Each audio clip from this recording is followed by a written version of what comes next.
This is the Cafe Racer Podcast, episode 135 for January 4th, 2019. I'm Crash. And I'm Daddy No Fun.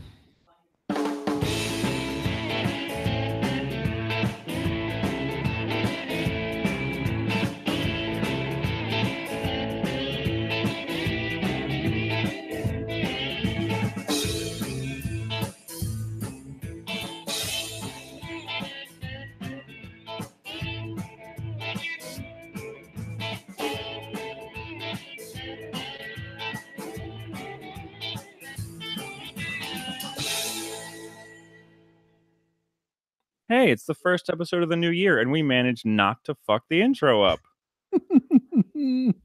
Go us. I was thinking that, like, right when you were giving the intro, I'm like, he's going to screw it up. He's going to screw it up. Me too. Yeah. I was like, this is going to all fall to pieces in just a second. So how you been, buddy? I haven't seen you or talked to you in a while. I've been, like, kind of hiding. Yeah, we've both been pretty busy for the holidays. You know, I did those interviews with Corey and Lori from Engine and Frame, and then I don't know which one of them is Engine and which one's Frame, but I don't know. I tried to jump on one of those interviews, and I just could not get my system to connect.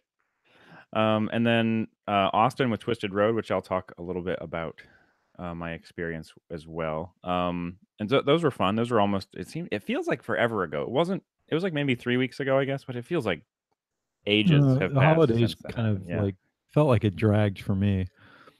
Yeah. I've been riding the KTM a lot. What's that? What's a KTM? Right? What is that? Does anybody know? Like, I mean, I guess we could Google it, but I don't feel like it. Does KTM stand for something? Yeah, I actually looked it up once, and it's a Some really Austrian or long German thing. Austrian. Yeah, it's not even like easy like BMW was, which basically translated to Bavarian Motor Works. Bavarian, not KTM is. I think it's like the city the first factory was in, and okay, it's kind of a. But I'm jonesing, man. I wrote on Slack this morning. I'm just so jonesing for a ride. It's not even funny, and I mean like a trip. Yeah. A get out of town trip, and so Yeah. just to catch up on things like Overland Expo East, Doug went from Eamon Moto, and I sent Doug my audio recorder, the little Zoom H2N that we have with the lavalier mic, and Doug was going to do a bunch of interviews and never showed up. It went MIA, and we can't find it at all. We've tried tracking through the post office. Unfortunately, I can't find the receipt, so I don't have the exact tracking number. Oh, that sucks. Yeah, which is funny because I keep every single receipt, and I just can't find this one. But I was kind of in the middle of moving, and I don't know. So that's one audio recorder gone. Doug never got to do any interviews. He didn't have any equipment with him. Yeah. But yeah, and then I didn't get to go on that trip because of work. At the last minute, I had to cancel. So, man, it really is Daddy No Fun. It is. It's truly.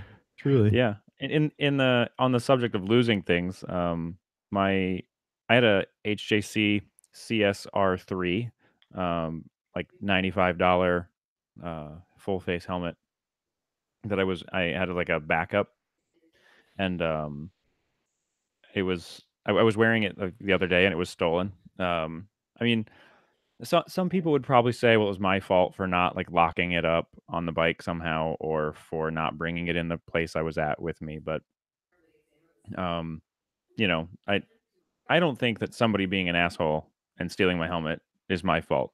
Yes, I could have taken steps to protect myself a little better, but at the same time, like, it's still that person's fault. Well, there's a line in the movie Full Metal Jacket where the drill sergeant finds the unlocked locker, and he tells the guy, "This is the reason why we have thievery." I don't subscribe to that either. The reason we have thievery is because we have asshole thieves and people that are willing to steal people's crap. Yeah. And there's one thing I can't stand more than anything, it's thievery. And dude, it's not yours. You didn't work for it. You didn't buy it. And yet you feel like you're entitled to go take it. And you know what really sucks about it? It was probably someone who didn't even need it, like wasn't a motorcyclist, just saw it and figured, oh, I'll turn this around for some quick cash, not even knowing what it is. Yeah. It's like a cheap ass helmet. The only I guess the on the bright side, it was my cheap helmet. It wasn't like my, $700 Arai that was stolen.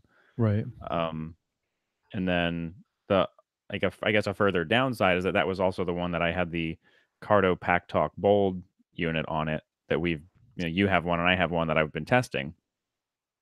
Um, I guess to transition into that, fortunately, I had been using it for like several hours a day for a few days, so I got some good sort So of so let's talk about it because I haven't had a preliminary, chance yeah. to mount it, and I don't know if we talked about this on the last show. I don't think we did. Both Crash and I, within like a day of each other, without even knowing it, bought the exact same helmet. Yeah, we both brought silver Schuberth C4s. Yeah, without even knowing it. Like Oh, you're yeah. texting me like, "Hey, look what I just got," and I'm like, "That's funny. I just bought one." Yeah, same color, everything. So for Um, those of you that don't know, the Schuberth has got an agreement with Cena, and the helmets. Like when we tested the what was that an M3 we tested the the M1. M1. They come from the factory already with speakers installed in them Mhm, yeah, speakers and for microphones and all that.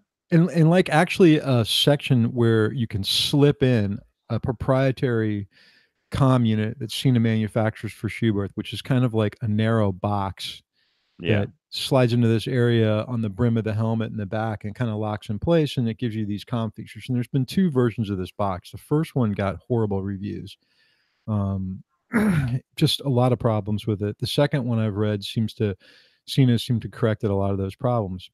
Yeah, so they're the SC1 and the Mhm. SC1 Advanced. Mhm.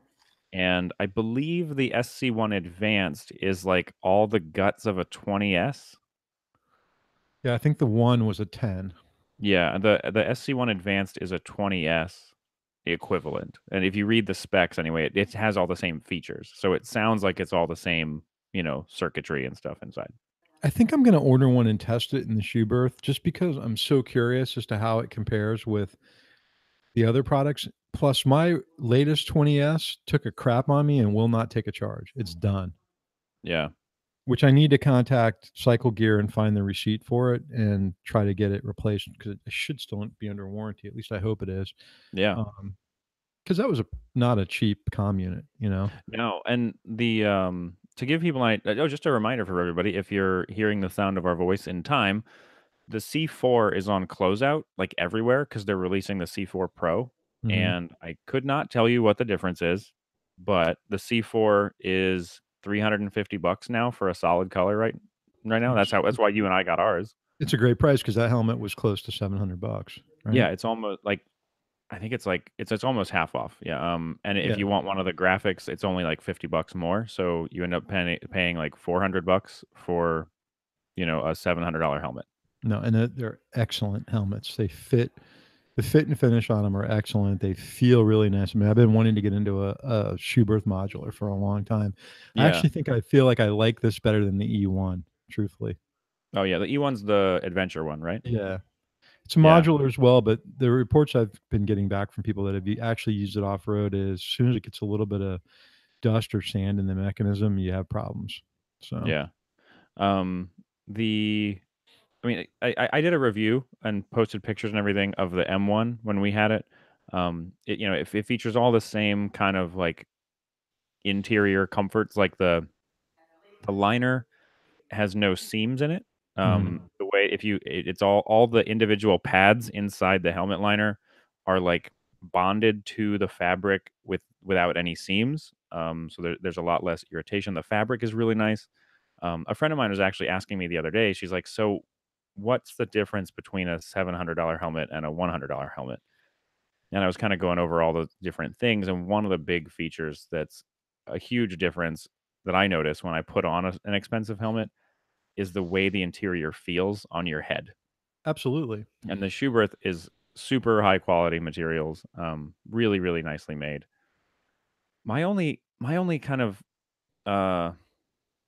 I don't know the right word. The thing that makes me hesitant to buy the Bluetooth thing that goes in it, besides just the price, because it's almost as much as buying the helmet again, considering we got the helmet on such a discount.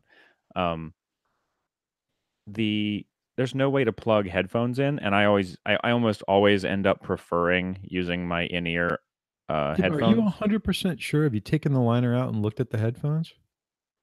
No. The only thing that would make me believe that's the case is that Cena's never used a standard jack on their headphones. Like, one thing that Right. Cardo does is their headphones are plugged into the mount using a 3.5 millimeter jack. Yeah. So if you want, it's an easy switch. What Cena's done in the past for the outside mounted comm systems is giving you the 3.5 jack on the mount, you Yeah. know? I don't. I doubt there. I highly doubt there's any way to plug the like a pair of headphones in without like doing a little bit of my own wiring job. I think the easiest thing would be to cut the cable and put an inline 3.5 jack in there, and then you would have a male and a female connection, and you could plug in under the lining a set of in-ear Yeah. monitors. Um, Honestly, Crash, I think I would probably end up doing the same thing because with my hearing loss, I have such a hard time using in-ear speakers. I mean, yeah. in-helmet speakers. So The to kind of talk a little bit about, since we're talking about Senna and Cardo. Um, I know I used the Pack Talk Bold that we had for demo before it was stolen. Um, for like, I don't know, like a solid day worth of riding. I don't know if I've mentioned it on the show. In some of my free time I do Uber Eats delivery, and and sometimes I do it on a bike. So I've got like a super KLR ghetto milk crate on the back of my it KTM. just makes me so happy to see Um, you rolling around town in this kick-ass KTM GT Super Sport fast whiz bang bike with a milk crate on the back of it. yeah, and the best part about it is it also has like I put like this really crappy insulation in it, so it just looks like Cheesy. the cheesiest friggin' thing in the You need to world. post a picture of this. I should, yeah. I maybe I'll, if I remember, I'll go down and I'll take a picture of it. So that'll be like the picture for the episode. The only Is thing that my would make that bike better is if you took some, like, pipe insulation, some round pipe insulation, yeah. split it, and, like, put it over your windshield for, like, an edge guard on your windshield is giant pipe insulation. That'd make your bike So look really cool. so yeah, And a I've got and a this. crown on the gas tank. Yeah, I've got this friggin' milk crate, and I use I use like the left saddlebag and the milk crate to take people's food around. Um, but anyway, so I rode around all day the day that it was stolen, and I also rode like a couple days before that with the Cardo unit on, and I can say, for one, if you're used to Senna, like Senna has, there's only two buttons and one wheel, basically. Cardo has four buttons and one different wheel. Which has So 2 functions, right? yeah, yeah. So you got to kind of train yourself. It's a different learning curve, which I hadn't completed by the time I lost the unit, but I can say that the buttons are a lot harder to find with gloves that aren't super thin. Um, they're not raised very much. I wish I had the damn thing here, but the way that the unit is shaped, the buttons just feel like these little raised Right. like They're not notches, or even really buttons, they're just positions on a big giant rocker switch, right? I think so, yeah. So if you would imagine, instead of like the Cena, the jog wheel is also multifunction. So you can turn it and then push it. And then there's Mhm. two actual distinct buttons. Whereas on the Cardo unit, think of a like a trapezoidal shaped kind of panel that moves in different directions like a rocker switch. So Yeah. you push one end of it, it does something. You push another side and another end. So it comes out to four distinct buttons on it, Yeah. The um the voice controls on the Cardo were very good. which is something Um that they talked about when we were at AIM. That was the big selling point. That and the JBL speakers, right? Yeah, so they don't have the JBL speaker stuff out yet. That's not available. So like the units that you and I got are still using the older firmware and the regular Cardo speakers. Oh, I didn't realize that. Yeah. The JBL stuff isn't available yet, and it's going to be for anybody that has a Pack Talk already, it's going to be an upgrade that you can download the firmware for free, and then you buy addition. It's just additional. It's another speaker set. I didn't Um, know that. What? How did you do? No, why did I not know this? I Did don't they know. tell you this at AIM or It's in the interview. which I was filming the whole time Yeah, and well, listening to? you were paying attention to the filming and making sure that happened correctly. Nice So like recovery. I totally no, seriously, like I'll do It's the same all thing. Like when I'm filming for you, like I don't hear a damn thing either of you are saying. I'm just paying attention to like, okay, is the shot good? Are the levels good? Is some idiot over there making a ton of noise? You know, named like somebody named Chuck. alt maybe named Chuck, Right. Right. maybe an idiot named Chuck or Todd. Um, so uh so yeah, the JBL stuff is not available quite yet. It's coming out later this year. Um, and I honestly might go buy another Cardo to keep playing with it, and to have another comm unit and another helmet, and so that when the JBL stuff comes out, I can try it out because I'm really interested to see it. Because so, like you said, they plug in with a 3.5 millimeter jack. I took my helmet to Cycle Gear because I'm too lazy to put a Bluetooth unit in myself anymore. And they're good at it and quick at it. Um, Do they charge you for that? no, it's free. So I went So in there. I totally didn't realize that they did that. Yep. If you walk in and you're like, hey man, I got this Bluetooth, but you know, it's not in the helmet. Can you guys put it in for me? They're like, yeah, no problem. Do it. You know, they're super quick. They've all done it a bunch of times. Um, and that way, if they mess it up, it's on them. So, um, I had them put it in, and riding around, the voice detection works fine even at like high speeds on the freeway where there's a lot of wind noise. The unit would still hear me say, you know, hey Cardo, volume up, or hey Cardo, volume down, or hey Cardo, stop, or music stop, or whatever the command is. The app, if you download the app, will give you a list of all the commands you can say so that you know.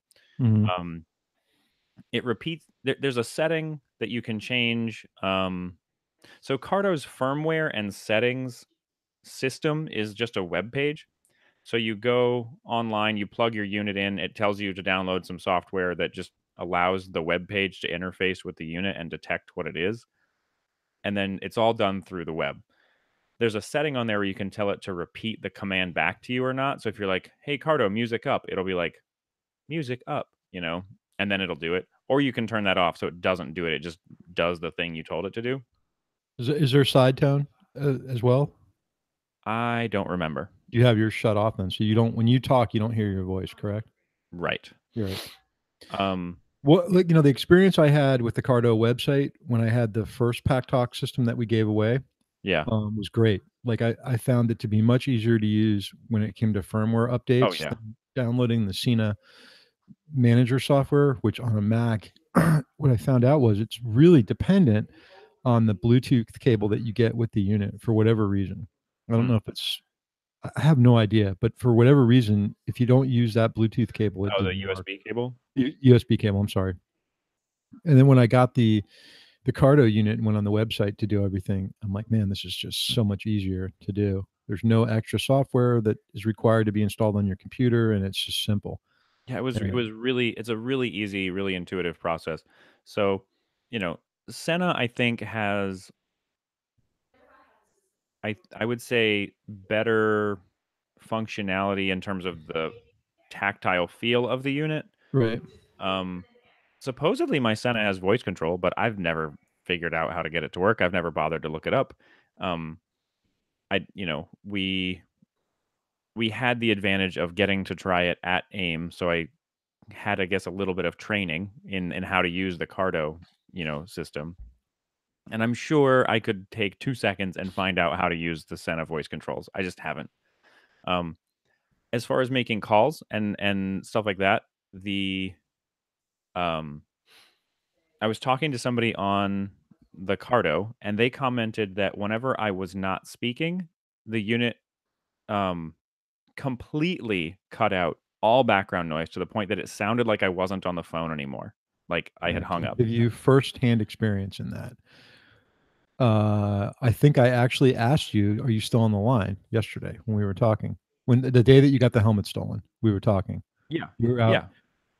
because that's the only way that I knew you were on a bike. It took me a minute to figure it out because when we were actually speaking, it was crystal clear. I heard very little, if any, background noise, like no wind noise. But as soon as you stopped talking, it sounded like you hung up. Yeah. Yeah, and then the Senna, you can always kinda tell. It's more like talking to somebody when they're in their car. Hmm. Um, except I think it's better than when you're in the car, like, so I was talking to somebody I've talked to somebody on the phone, in the car, on the Senna, and on the Cardo all very closely, like, within, like, a few days of each other, Hmm. and their response was about the Senna, "This sounds better than your car." And then about the Cardo, it sounds like you hang up every time you stop talking, Right. which but, like and then they also said that the Senna seemed to do a better job of getting, like, the totality of my like, the tone of my voice, where the audio quality of my voice was not as good on the Cardo as it was on the Senna. It sounds artificial. Yeah. Yeah. That's the Um, best way I could describe it. Not unpleasant, though, yeah, just just different, yeah, more artificial. more like a low quality phone call than, like, a high quality audio Right. transmission. They're both not unpleasant ways to have a conversation with somebody. And I would say that if you're having a conversation with someone who doesn't really know motorcycle comms, they're not going to know that you're on a Yeah. comm or on a bike. So in that Um, aspect, I think they're both great. How are the speakers? okay, so the Cardo the maximum volume reached by the Cardo is higher than the maximum volume reached by the Senna. Um, so I don't know enough about audio production to know why or how exactly, but basically when I'm just using the in-helmet speakers, um, I would say they were pretty similar in terms of audio quality. When I used my headphones that I plug in, I had to put the Cardo on the lowest volume setting possible. Like I had to turn it Really? all the way down, yeah, because otherwise it was like really loud in my ears, which was kind of cool. Um, because that meant that I had like, if one of the headphones like popped out of my ear or something, I could just turn the volume up a little and I would be able to hear it still. Mhm. Um, the I don't remember if the Senna has this. The Cardo has auto modulating like speed and noise sensitive volume. So if as you're driving and the faster you get, the more wind noise there is, it The Cena's got that automatically as well. Yeah. yeah, it raises the volume. And I've never noticed it happening on the Senna. I did notice it happening on the Cardo. It was like an apparent change. Hmm. What else about the Cardo? I do like the way it looks on the helmet. It's a nice low profile mount. Um, It's you know, definitely thinner yeah, it's than the thinner than the Cardo or than the Senna for yeah. sure. Uh, I because if I end up not being able to use a pair of headphones with the Schuberth helmet, I think I might put a Cardo on the Schuberth helmet on the outside, like with a stick-on mount. Yeah, so the one problem with the Schuberth is the way it's designed, the rim of the helmet and the liner. There's no real way to get between the helmet and the liner. So you Cardos Yeah, you can, but it really like pushes it like it looks like it's splitting the helmet apart. yeah, and I don't think it's designed for that to the point where it might change the functionality of your crash protection a little bit. Yeah, I'm not sure. But the way that the Cardo works is it's not it's a much easier mount than the Cena. The Cena has like a clamp with 2 screws. The Cardo is just a spring steel kind of mount that is pretty effective. I'm really kind of trying to figure out what helmet I'm going to put it in, and it may necessitate buying another helmet. Like my Nex is at the end of its service life, pretty Yeah. much. I think after the trip and everything, it's a little bit rattly. The Climb already has the Ascena unit in it. I might go ahead and put it in the RI or the Schubert? No, the Italian helmet I have, Oh, do you have an AGV or a the Nolan or AGV. Yeah, I've got the AGV, so I may go ahead and put it in there, yeah? you see how that works. It's whatever I do, I'm gonna end up doing it tomorrow because I think I'm gonna ride on Sunday. Oh, cool. Um, Yeah, I don't know I if you have a cycle gear near you, but, We do, um but, look, I've never been impressed by the staff, and I oh, hate to say that. It seems like, 1, there's a big turnaround, you know? I see the different people every time I go in, and the one here so there's 2 here in San Diego. There's one that's really close to me, actually, that's a smaller store, and it's newer, like, they haven't been open for as long.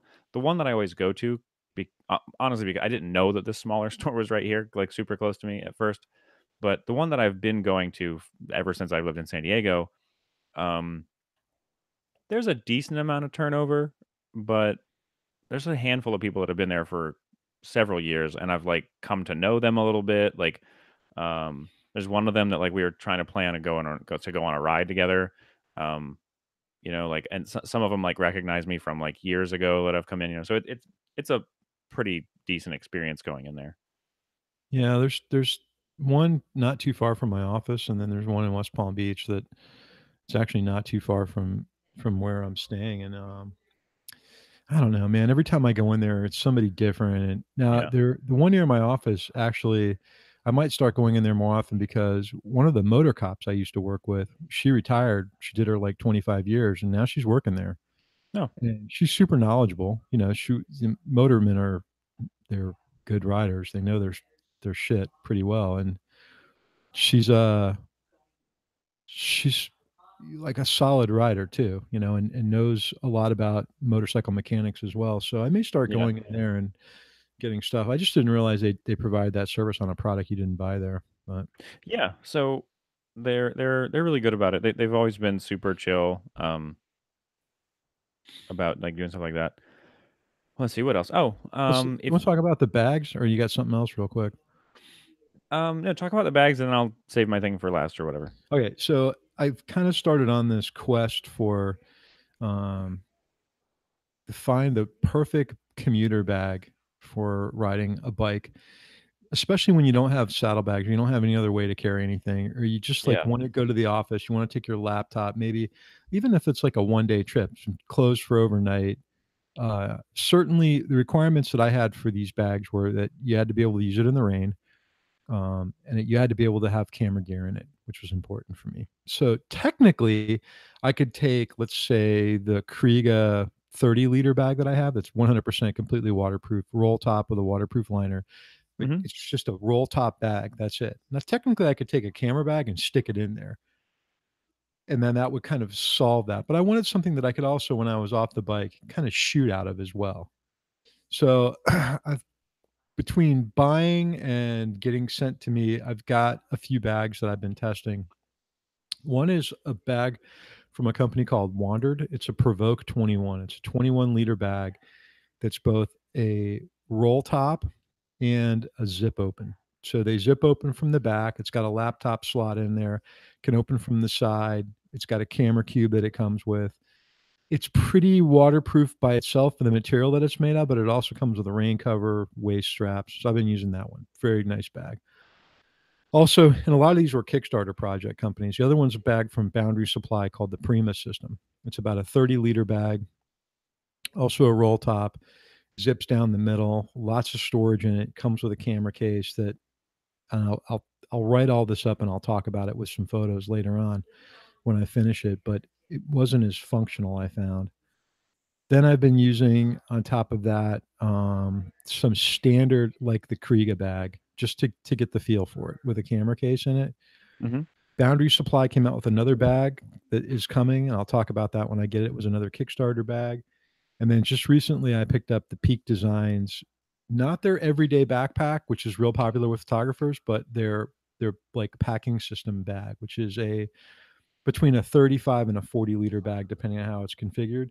And how that bag is designed is it's just kind of an open bag where you can put cubes and modules in it, which is pretty Mhm. interesting. But the one thing I found that was really cool when I'm doing this search, and it's kind of like I'm a little bit premature on talking about this because I haven't really done all the photography yet and everything. But there was one piece of kit that I got to do a shout out on. And I'm going to go ahead and tell you right ahead of time, I paid full price for this. It's not something that I got sent to me because I wanted to try it. But Peak Design makes a bag that's designed for tech that they call their tech bag. And it's just this, it looks like a shaving kit, sort of. But the way it opens up on the inside and how it's compartmentalized, if you're watching this on YouTube, you can see it. But you can go to Peak Design's website. It's really easy to find, peakdesign.com. And we're getting nothing for talking about this. I just found this a super useful bag, especially carrying like a laptop and camera. But you can kind of configure this thing, and it's got tons of space on the inside. It's a great bag if you're on a motorcycle and you're carrying any kind of tech with you, whether it's cameras, you need batteries, or your laptop. I just found it to be really functional. It doesn't take up a lot of space, and it keeps me, especially if I was going to use like a Kriega or even my saddlebags. Like if I just wanted to use my saddlebags and carry tech with me, this thing is phenomenal because of the Hmm. way it's designed. It's about $50. It's, everything that they do is really nicely done on it, but all these different compartments with some like stretch elastic and a little zippered part and padded areas. So I mean, if you're carrying like, I mean, I've got like a secondary small hard drive in here. It's perfect for motorcycle work. I found it to be real functional. So I just kind of wanted to give you like the heads up on where I'm at with this long-term test of bags. One thing I was using too was like a Chrome company, their Citizen bag. If Yeah. you like an over-the-shoulder bag, They just make keep like a lot of messenger bags and stuff like that. yeah, and I would kind of lump those all in the same category. But the difference between that and something else is those bags are pretty much a big open hole. So you need to figure out how to carry your gear. Like I Yeah, how to used one of organize it, keep it yeah, padded. I took one down to work one day on the bike with a change of clothes. It's big. It fits plenty of stuff in there. Like I could fit a whole change of clothes, not necessarily shoes, but pants, shirt, undergarments, a Yeah. laptop in a separate bag. It's just not great for organization. And that's where Wait, we're at with what are undergarments? that. Like, Like, they're like mesh underwear that are crotchless or, things like that. oh, you wear underwear? Huh. I've What do always you seen it at the store and kind of wondered what it was for, like who do you actually not wears it. wear underwear? No, I do. It's It's so thongs only though. I mean, it's mesh thongs. That's what I like. yeah. Mesh Yeah. thongs. Yeah. So you can still see through them. Like that's Dude, I'm a important, I think. connoisseur of expensive underwear. I I keep hearing ads on other podcasts for MeUndies. Um, they're some, like a fashionable kind of like underwear company that makes like they're in a bunch of different prints, kind of like I don't know, like any of those other. Like Stance, that's what I wear. Okay, I have Stance socks. Yeah, Um, Stance underwear. It's made from milk protein. it's what? What? it's made from casein. It's like the softest stuff you're ever gonna wear. It's Okay. phenomenal. Okay, All right. Um, moving speaking on. of, well, let's see. Real quick, since we got on the subject of socks and stance and stuff like that, if you go to the Instagram or cafe, or I think it's on the Instagram, Facebook, or caferacerpodcast.com/contest, you can see that we have a end of year, beginning of year uh, blowout of some of the stuff that I have been collecting over the last year or so. And 7 people are going to win a gift from or a prize from Cafe Racer Podcast, including uh, Babes Ride Out socks made by Stance. They are my favorite socks. I love them. I kind of thought of not giving them away so that I would have more pairs of them. But that wouldn't be nice because I told Anya, uh, the one of the creators of Babes Right Out, that I was going to give them away. So I'm going to do that, and then I might just give her more money for more socks. They're great boot socks. They come like up to your almost up to your knee, like they're kind of like calf height boot socks. There's a Monza style gas cap for it fits a bunch of different motorcycles. I know it fits Moto Guzzi V7s. It fits Triumph Bonnevilles. It fits I think Harley Sportsters. There's a handful of bikes that it fits. There's two trucker hats. There's a purpose built moto hat from our friend Tom, who's actually going to be coming on the show soon to talk about a video that they made. And then there's a Kawasaki motorcycle hat that I got at AIM one year. And there's a big ass wrench that a friend of mine has converted into a helmet hook and jacket hook that it's already got like pre-drilled mounting holes so you can just mount it up to your wall It's somewhere. actually super cool. Yeah, it's really cool looking. Um and it's like a combination wrench, so like the box end is like bent up so it'll hang your jacket, and then the main open ended is bent flat so you can rest your helmet on it. So those are like the physical, tangible prizes we're giving away. But we also got a free day of motorcycle rental from Austin at Twisted Road. So the grand prize winner is going to get one free day on of any day, any motorcycle in the country to rent a bike through Twisted Road, and that includes like it really he really does. It's the value of that day is whatever bike you want. If you want to rent a $350 bike that day, cool. If you want to rent a $50 bike that day, cool. And if you do a multi-day rental, it'll just apply to the first day of your rental. That's super cool. Yeah. That's A lot of you have probably heard the interview I did with Austin. I have rented my bike out. Well, both bikes are on Twisted Road right now, and uh, literally like a couple days after I put them up, the KTM got rented for a day. A guy he was going to be in town. He rides, bikes back home in Texas, and he was like, "Oh, I've been thinking about buying one of these." So, screw it, I'll rent one for a day. He loved it. Obviously, it's the Super Duke GT. It's amazing. But that's a great way to test out a bike. I never even really looked at it from that aspect.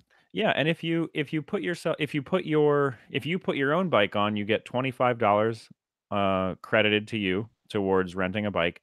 And then if you go onto your own social media page and post about it, and then just like send a link to it um, to Twisted Road, they will credit you another $10. So you can get a total of $35 credited to your account just for posting a bike and telling everybody that you posted your bike. Which for a lot of bikes, like, there's a lot of bikes under $100. There's some bikes, like the Bonneville is up there for $60. If you had $35, that, free, like, towards riding it, then you only have to pay whatever the math is, $15? So what's your experience been like? Well, I rented it the one time. It's the later on this month, the KTM will be rented for another couple days. Mhm. They it was good. I mean, they don't have an app, but the website is really mobile friendly, so it's not a huge deal. They me and the guy that rented the bike got so distracted talking about bikes and stuff that we forgot to do like some of the steps you're supposed to do when you rent the bike, but it didn't matter. It's not like he wasn't able to ride it, and it's not like I didn't get paid. It was just a kind of a clerical error. So somebody shows up, once you've approved them and gone through that process, somebody shows up, you're supposed to take a picture of their driver's license like next to the odometer of the bike so that they can see that the driver's license is real and the mileage is there in the picture. Mhm. You're supposed to do that before and after. We did that neither time because we didn't realize it. Um, but other than that, I mean, it was super painless. There's a guy that works for Twisted Road whose job is basically to just be like customer experience manager. So w- you know, once a couple hours after the bike had been rented, I got a text from him that was like, "Hey man, I just wanted to check in, make sure the rental went, the drop off went smoothly." Um, and then he texted after the bike was supposed to be brought back and was like, "Hey, I just wanted to check in again. Did the bike come back in one piece? Is everything good?" Um, he was really helpful. I mean, I didn't have any questions really. Uh, Mhm. a lot of motorcyclists were all, for the most part, a lot of us are relatively, we're down to chat about bikes and stuff with each other. So it was a fun experience with the guy that was coming out here. I was like, "Hey, what roads are you planning on riding? Do you know where you're going to go already?" And he had some ideas, and I gave him some other suggestions. So it was a nice experience. As far as the payment goes, um, 2 days, like 48 hours, I think, after the rental is over, they initiate a PayPal thing to you, and it just immediately shows up in your PayPal account of however much you earned. So they take 30%, so you get 70% of whatever you charge for the bike. Um, they so yeah, that just shows up in your PayPal account, and you can do with whatever do with it however you want. So why after that? I mean, just they make sure the transactions all like why do you get paid after? Well, um, Kind of trying to figure that out. Like I think it's because they're able to um they're holding the money though, is what I'm saying, correct? Like it's I kind of held in escrow. Like they're not trying to go after the guy to get him to pay for it after the bike's done. That would Oh, be no, like the renter has already paid the fee to Twisted Road. okay. Um, but like, it could have been canceled last minute, or like there could be I think that they just pay you once the rental is done. Like they pay out to you. Mhm. I think maybe that's because like they could have potentially extend the rental during the course of it or whatever. Like I don't really know why they pay after, but I mean it makes sense. I think it makes sense to me because like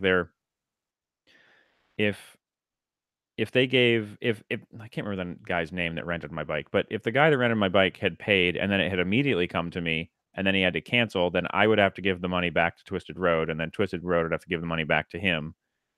I gotcha. You know, I guess that um, makes sense. so they pay you 48 hours after the completion of the thing. I think if somebody rents your bike for more than a week, I think they pay out weekly. Um, So you don't they don't just like, pay you out this giant amount at the end of the month or however long, however long they rent it. If it's more than a week, I think it's they pay out weekly.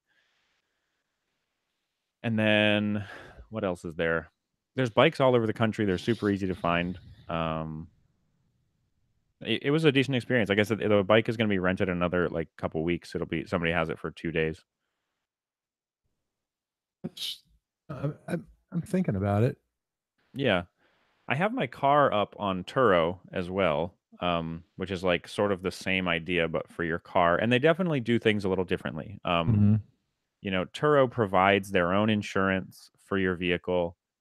Twisted Road does not. Twisted Road is relying on the other person's, comprehensive vehicle insurance um, to cover anything that would require insurance related coverage.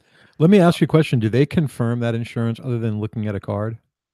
They get the number and they like confirm it with the company that it's a valid policy. Okay. That's what I was wanting to know, that if they confirmed it and said, Yeah.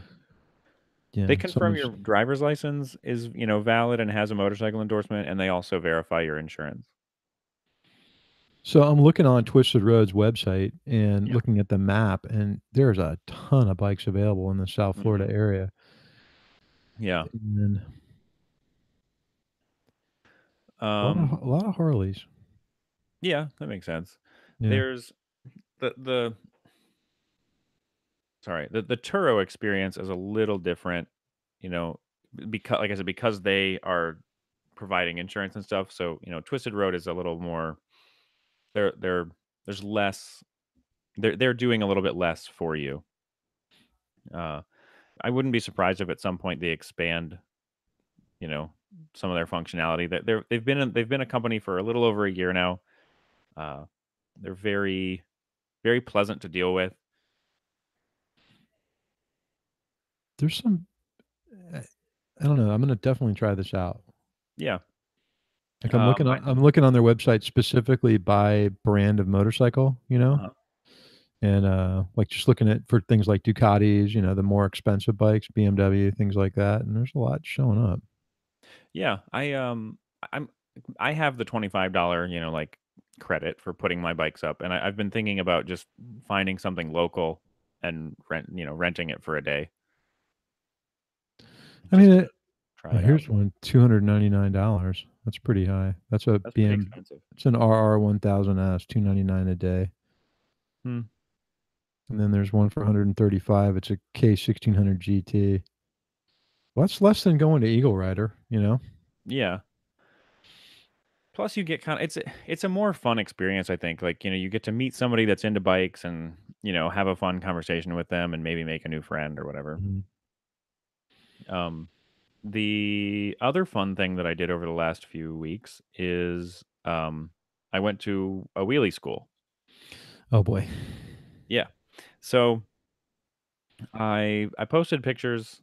I think I posted a picture to the podcast page, or I think it was like the picture for one of the posts for one of the like the most recent episodes.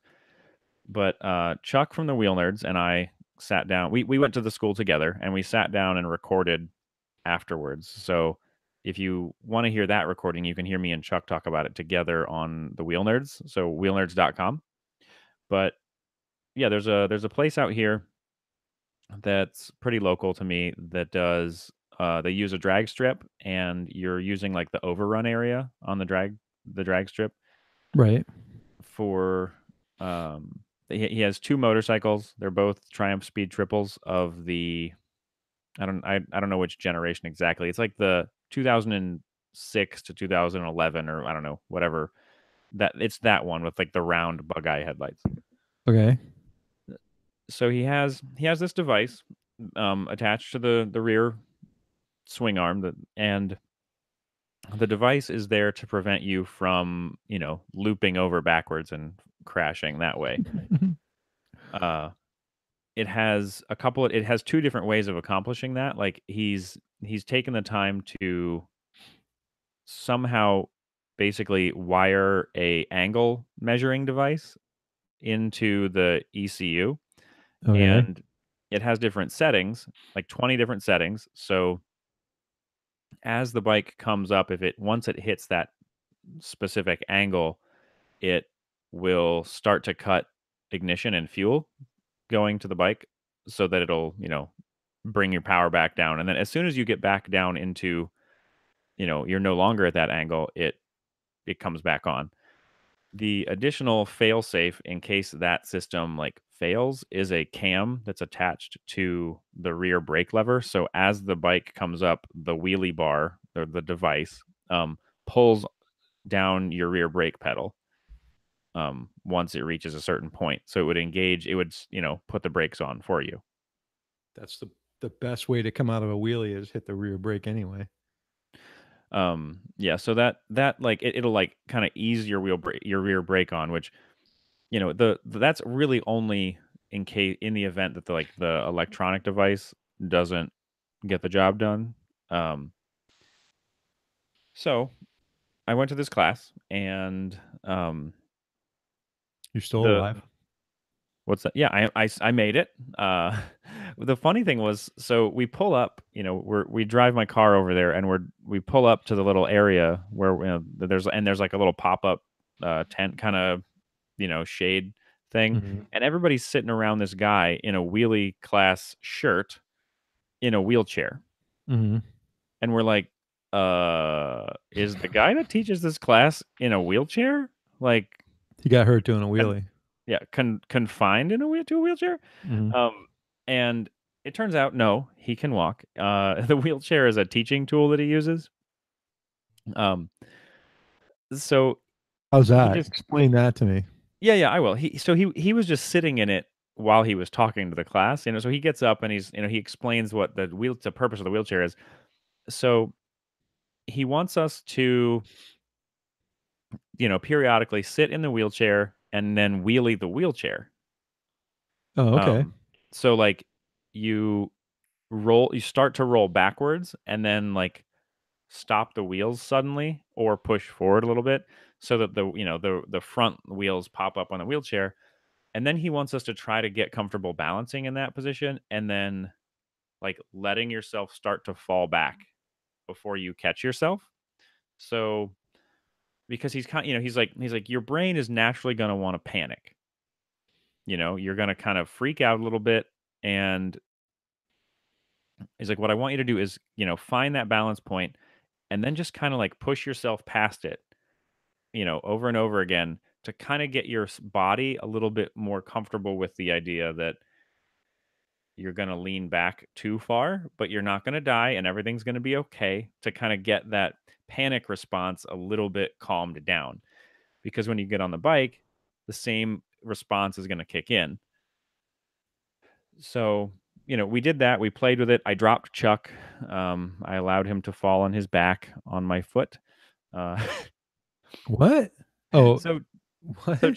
Chuck was in the wheelchair, and they Right. tell you to have somebody like spotting you to help. If you start to actually fall, to kind of like catch you.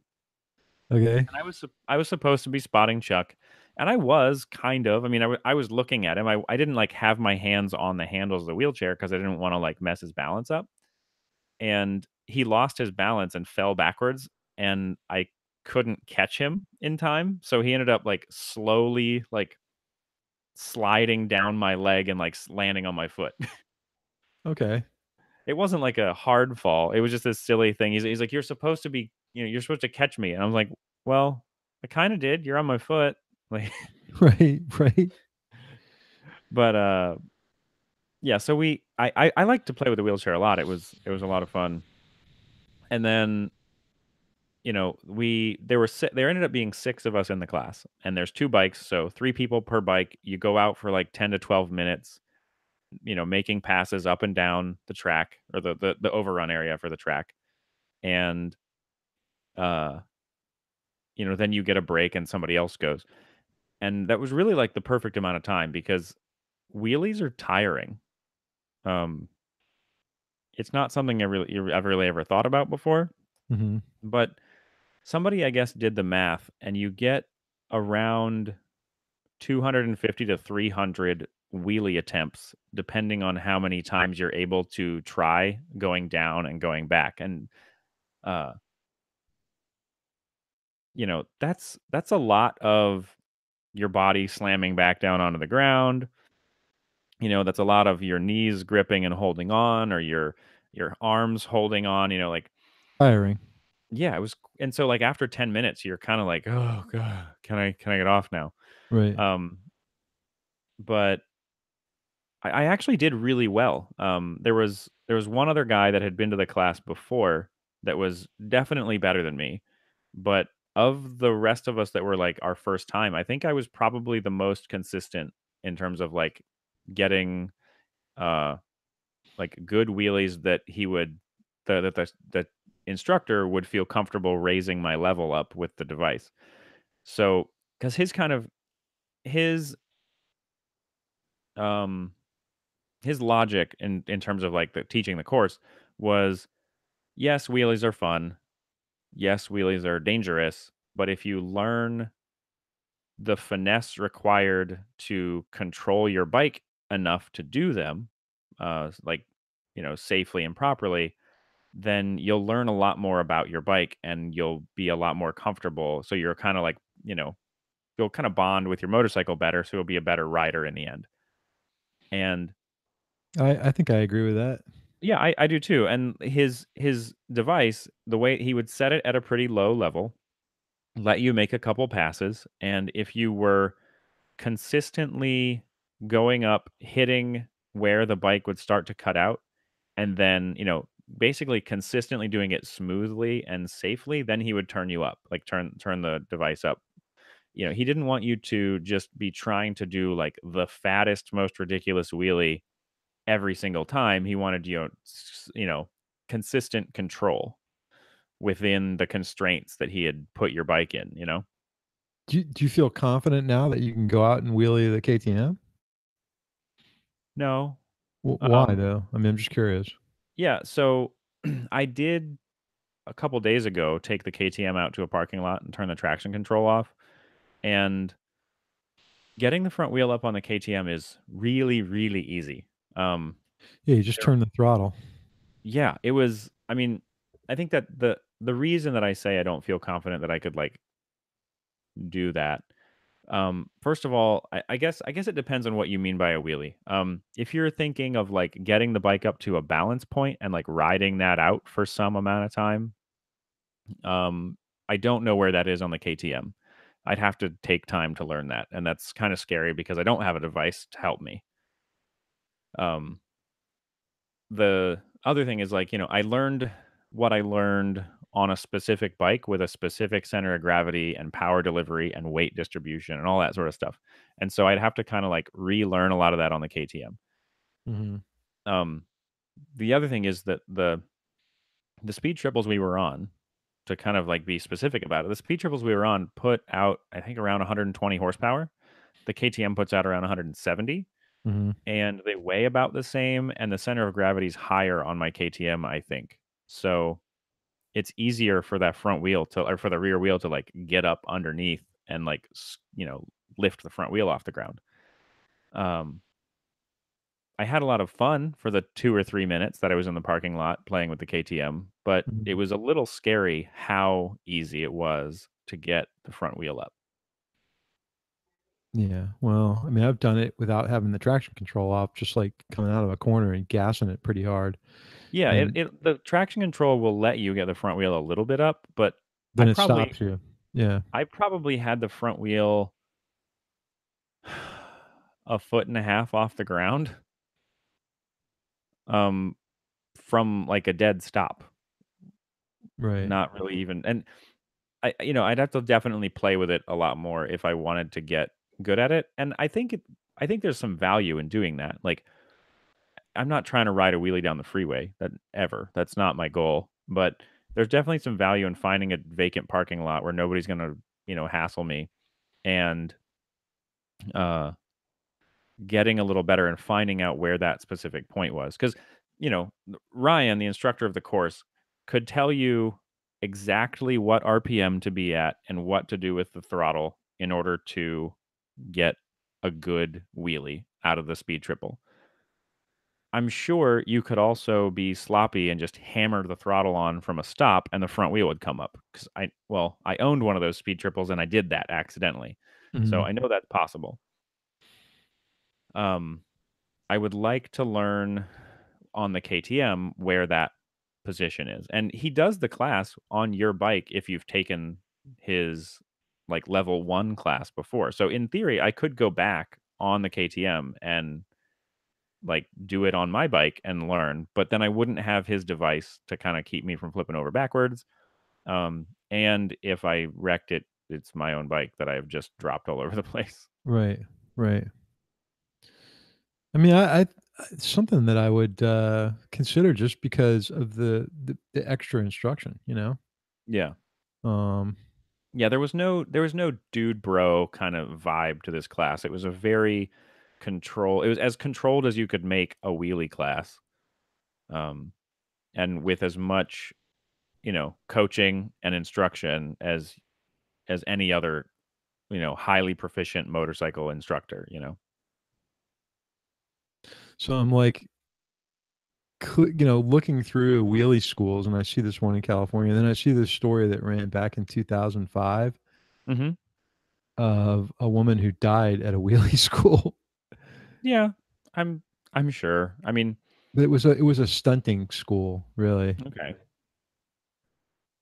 Yeah, this is just wheelies.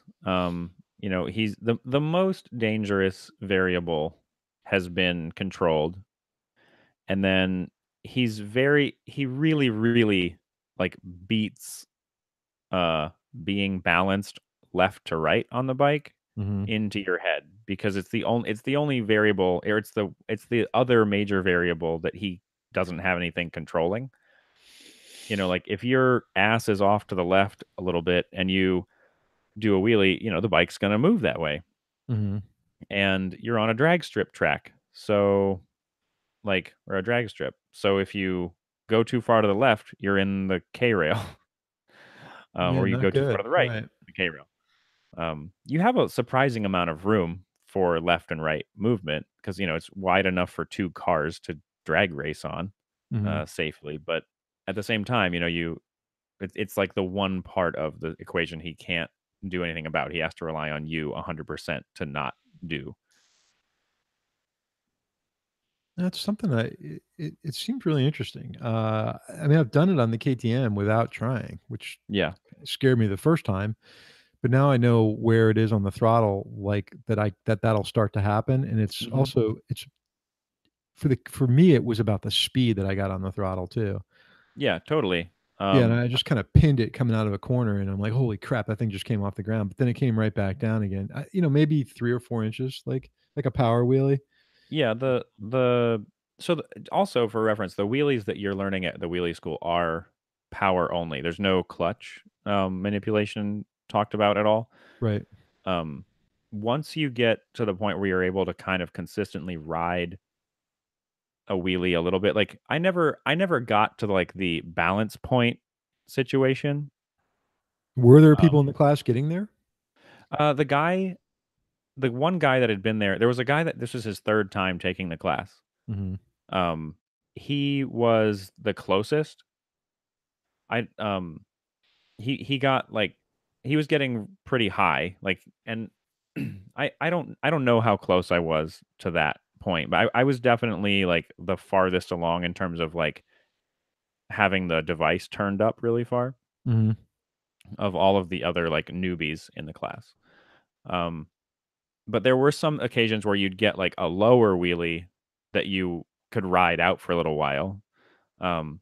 And when he was telling us, like, if you're getting to that point, like, start playing with the modulation of the rear brake, like, because if you can use the rear brake to help you like maintain that balance point Right. instead of closing the throttle, because the using the throttle, to modulate your speed and wheelie angle and stuff is definitely a more sloppy way to do it. It introduces like chain slack and suspension and all that sort of like variables back into the system, which Mhm. using your rear brake is a lot more fine control. He also advocated, when we go home and ride our personal motorcycles, try it out, be safe about it, but also, um, if you want to develop that good rear brake control, like really like focus on your rear brake a lot, when you like go out with the intention of only using rear brake to do certain things that you normally would use both brakes for, so that you learn a lot better where your wheel locks up and how to control that. And he's like, introduce a little bit of lean into a skid. Like Oh. learn, like yes, it's dangerous to like, so you could high side if you, let off the rear brake super abruptly, but do it little by little, gradually see how much, lean you can get with a crap load of rear brake, sliding the rear wheel. It's just going to make you more comfortable and more confident and, help you learn the limits of what your bike really can or can't do. A lot of riding a motorcycle is your level of confidence, Hmm. and in a more advanced way, especially off-road. Yeah. One of A the lot of biggest a lot of problems. accidents are happen because of like the Panic. rider not knowing that their bike could do a thing that they tried. I Right. mean, Like my trying to brake accident, really hard in a corner when you all you gotta do is counter steer and lean. right? Or like for example, I crashed my speed triple when I had it, and I know that motorcycle was capable of making it through that turn at the speed I went through it if I had been more confident. I panicked and ended up going off the road.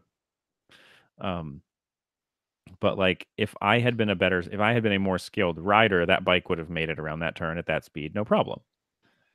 Um, or I would have been better at getting the speed, scrubbed down in the turn without running off the road.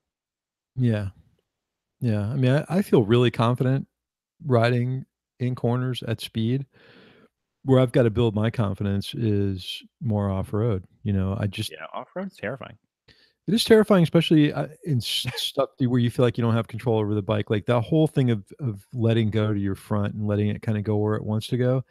I Yeah, understand the concept behind it, I've done it a little bit.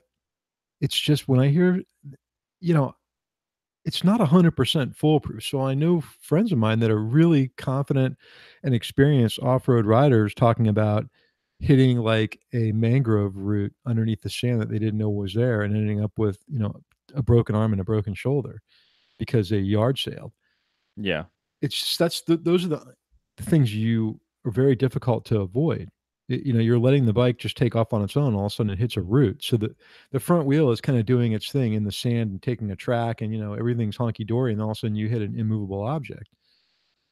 That's yeah, that's where I feel like super nervous about not having the stones to like stand up and let go, and Yeah. just give it gas. It's which I don't want to. I want to get to the point where I've got that confidence level because there's a lot of rides I want to do which necessitate going through deep sugar sand. I mean, we were talking Yeah. about this on Slack this morning. That Um, there's a I don't know what there is for dirt bike schools out by you, but there's a school out here that I've actually taken, um, and I didn't do the full thing. Like he has like basically infinite levels of instruction. This guy named Gary LaPlante he has a company called Moto Ventures, and Mhm. he has I don't know how many acres it is, but he has this big course where there are trails for you to ride on in addition to like, flat, like grassy, sandy areas to just like practice specific techniques. Um, and I took that course a few years ago, and I really, really want to go back. And if you wanted to come out, you could definitely stay here. We could all go. It'd be a super awesome experience. Um, they they structure the course where like, okay, we're going to teach you a couple of techniques, you're going to demonstrate, they're going to be demonstrated for you, and then you're going to try them a bunch of times, get kind of comfortable with them, and then go on a little trail ride, um, to not just practice the technique but also to kind of break up the monotony, so it's not just like information, information, information, being shoved into your head. Um, and you use his bikes, all of his gear. I didn't have to bring anything, just brought myself. He has, boots, pants, like motocross pants, What's the name of that school? Moto Ventures. Okay. Um, yeah, it's out here in the desert, not too far from me. Super like Gary's a great instructor. He has a couple of other instructors that teach with him as well. I Mhm. ended up having one of the other instructors as my like coach for the day, and it went great. Gary's an incredibly talented rider. During the lunch, he let us ride one of his trials bikes because he does classes on trials bikes. Mhm. He's We're all eating lunch, and he's over there like hopping over this log and like intentionally he's at this like a stump that's like cut, so he's like knocking the stump over with the front wheel and then like hopping over it and like bouncing the rear wheel around on it and doing all this like super proficient trials rider stuff. And he goes, "Do you want to try the trials bike?" And I was like, "Yeah, sure, why not?" Like, and so I'm trying to ride this thing, and These prices are not bad. Like no, his his schools are. beginning training level 1 class with their bike is 255. That's a one-day class though, right? Yep, it's all day. Yeah. Lunch is provided. All the um, all the gear is provided. Those classes that he does, those are, um, I guess it's kind of like dependent on the number of students you have, changes the price of the course. So like if you and I wanted to go on a day that he didn't have a full class, like if he didn't have say he had nobody scheduled and it was just me and you, um, I think it would be a little more, if we were basically going to get like a two-person only class for the day. Mhm. But if you go when he has regular classes scheduled, yeah, it's like $250 for a full day in the dirt. Uh, it was super fun. He does there's in his little area, there's a sand wash as well, so you get to practice that like throttle only, let the front end go where it's going to go, sand riding, and all on like 250, Yamaha dirt bikes that are, nicely well maintained and everything. One of the things that, like, right after I think like the first or second lesson, um, I went out on on the little trail ride thing, and the guy was like, "Yeah, just follow along behind me. We're gonna take it easy. There's nothing. We're not gonna do anything crazy. Just like just keep up with me, and we'll be fine." Uh, so we're riding on the trail, and the guy intentionally was like riding faster than I could reasonably keep up with, but not so fast that I noticed that I couldn't keep up with him. So we go through a turn and I fall, um, which was the guy's purpose. The guy was like literally trying to make me fall. Okay. I fall down in the in the grass and the sand, and I get up and I like kind of dust myself off and I make sure the bike is good and I set it back up and he just rides around back to me. He's like, "Hey, how you doing?" He's like, "Yeah, I'm fine." He's like, "You want to keep going?" I was like, "Yeah, totally, sure." So we finish the trail ride. We get back and he's like, "So I did that on purpose." And I was like, "Yeah." He's like, "Yeah." He's like, "I wanted you to I intentionally wanted you to get outside of your comfort zone and fall so that we could basically test, well, one, show you that you're not really going to hurt yourself out here because everything's sandy and soft and cool, so you'll be fine. Um, Also, to see if you're the kind of person that when you fall, you get super angry and you're all frustrated and you're going to have a really hard time with the class. If that's the case, I just have to take a different method of teaching you. I have to be not going to go as fast, not going to, push your limits much, to have to be easier. If you're the person that's like, fuck it, I'm just going to keep riding, then, we might be able to get through more lessons than if you're the I'm going to get really frustrated and angry every time I mess up kind of rider. Makes sense. Yeah. And he's like, honestly, he's like, that's built into the course. Like it's part of our plan of instruction is to get you out and get you to fall down. And one, show you that you're totally fine. And Mhm. two, see how you react to it. Like I said, it makes sense, Yeah. so what kind of person you are as far as taking the instruction. Hmm. Yeah. It was a great class. If you find yourself wanting to come out Well, here, there's something I wanna do, I mean, and, yeah, me and Chuck were talking about trying to go sometime. So like if we could get a full there's like some point where you can basically as a group schedule your own class for just your group and it's the 200, it's like the lowest price, like the 250 or whatever. right. I think it's like 3 or 4 riders, so Let's talk about it later because I'd yeah. definitely be into that, you know? It would give me more confidence too, and there's so much of this, BDR stuff I wanna do now, especially on the East Coast with them opening up the North Atlantic, Yeah. connecting to the Mid Atlantic. I would definitely feel more comfortable, and confident, I should say, riding like that. So, um, I'm all for it. We'll just talk about time, you Yeah. know? All right, well, I can't think of anything else I have to No, I'm good cover. too. Yeah, we've Yeah. talked about a lot, and just listen. If you like what you hear, go on iTunes and give us a review. We really appreciate it. It helps us with our rating. Yeah. As always, Patreon. Talk about Yeah. that. Patreon.com/Cafe Racer Podcast. It's thanks to everybody that supports us. We Sometimes, literally could not do it without the support of Patreon. oh yeah, for sure. And um the last few months have been kind of wonky for both of us. We've had a lot going on. We're always open to suggestions from supporters and non-supporters for any way to make the show better, any way to make the Patreon experience better, any of that stuff. We're gonna plan another group Patreon hangout again soon. Um, I can't think Yeah. of anything else really. Well, I'm looking for it right now. We've got a couple calls. We have a phone number that I'm gonna put up here. It's not it needs to be in a more prominent section on our webpage, but I know it's on our Facebook page. So let me find it real quick on Facebook and tell you what it is. In the last few days, I've gotten a few calls on it, but they're hangups. So Oh the only place that this is actually published is on the Facebook page. So if you're calling to talk to us, leave a message. That's the whole point about this, the phone number. And I'm trying to find it's supposed to be on our page. no. Where is Well, it? send send me the number. I'll make sure it gets up there. But yeah, when we get the number, call us, leave us a message. We'll play it on the show if it's remotely appropriate. If it's hilariously inappropriate, we'll probably also play it on the show.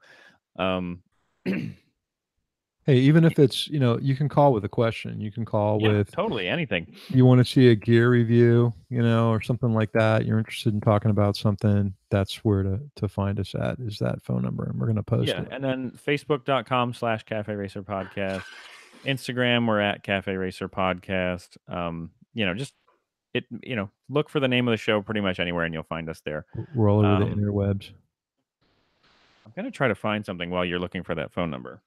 Yeah, I got it someplace. Sweet. This was really easy to find, actually. So, my friend Amanda is um, well, she's like a really interesting kind of nerd. She's got a degree in like stem cell biology, but she also has a degree in studio art. Um, so she Cool. Yeah, so she saw my over my shoulder is, in the background of this video is Sean Wallace's line art of a Ducati. Mhm. Sean's the guy that did our logo. Um, I love him to death, and I need to send him a picture of something that she sent me as well. But anyway, so Amanda was over at my house one day, and she saw the Ducati picture on the wall, and she's like, "Oh, that's really cool." Well, a few weeks later, um, in the mail, I get this T-shirt, and the T-shirt is line art drawing of a Triumph Bonneville, and then like script writing that says Cafe Racer Podcast under it. She, I guess, like saw the art, got kind of inspired, and sat down and did a line art drawing of a Bonneville based on a photo of one, and then made like a little show shirt for me. Mhm. It's super nice. If you guys want to check out her stuff, she doesn't have any of the motorcycle stuff up yet because she wants to do a few more pieces before she can like put it up as like a series that you can like buy stuff with or whatever. But Right. she has a lot of really cool like science related art. Her name is Amanda Quiraga, and I'll put a link to all of her stuff in the show notes. Cool. Um, but yeah, I have a like a canvas of some of her stuff, like one of her pieces on my wall actually. It looks really cool, and like I said, she wants to do some more motorcycle stuff. She's gonna post up, some like more line art of motorcycles. I guess she is a motorcyclist herself. Mhm. She actually had just bought a Ninja 400 right around the time that she and I met. Um, it's like her very first motorcycle. And interestingly enough, I was like, "So what like got you into bikes?" And she's like, "Honestly, ever since I was a little kid, I've just always thought they were super fascinating. I don't have any like friends or relatives that ride or anything. I just always wanted one." So now she has one. Very cool. Yeah, I got a text from her the other day. It's like, "I rode my bike on the freeway for the first time." She did it like on Christmas Day, I think, so that there'd be like no traffic on the roads. It was like it was like day before Christmas, something like that. But it was like during a time of day where there was nobody on the road. She went up and got on the freeway and uh, was like, "Oh, this thing is so fast! Like I can't, I'm super happy about it." So it's always fun to The see like the uh, joy in a new rider's like that's my experience. favorite thing, yeah. Yeah.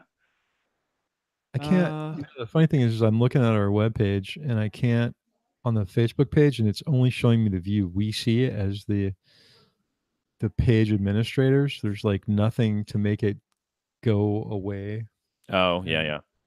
so I gotta recheck that in our We'll Instagram figure it out. We'll page. get I the don't phone number see it. posted Yeah, it's conveniently. the whole point was that we're getting phone calls and hangups, and I just if you're out there trying to contact us, leave a message. Yeah. So, alright. That's all I got, man. All right. I'm gonna continue to try to pretend I don't have a car all month and only ride. I've been Aw doing all right so far. awesome. I haven't driven in the last 4 days, so that's pretty Cool. good. Yeah. Yeah. Without further ado, get out and ride. See ya.